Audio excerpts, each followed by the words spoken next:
நீங்கள் இதை அறிந்திருக்கிறீர்களா? ஒரு தவறான பக்தனுக்கும் சிவபெருமான் அருளை அளித்தார் என்பதை ஆச்சரியமாக இருக்கிறதா? ஒரு நாள் ஒருவன் மிக கோபத்துடன் சிவனை வழிபட்டான். அவன் வாழ்க்கையில் நிறைய துன்பங்களை சந்தித்தான்.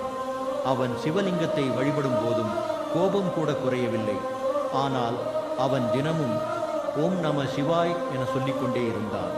இதை பார்த்த சிவபெருமான் மயிரிழை போல நகைச்சுவையுடன் அவன் முன் தோன்றினார்.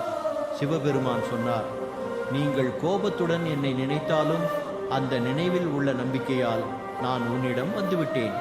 அந்த பக்தன் திடுக்கிட்டு பார்த்து அன்று முதல் உண்மையுடன் பக்தியுடன் வழிபட ஆரம்பித்தான். இந்த கதையின் பாடம், நீங்கள் என்ன செய்வீர்கள் என்பது முக்கியமல்ல, உங்கள் நம்பிக்கையும் மனநிலைதான் முக்கியம். நீங்கள் நம்பிக்கையுடன் செயல்பட்டால் அதற்கான பலன் கிடைத்தே தீரும். ஓம் நம சிவாயே.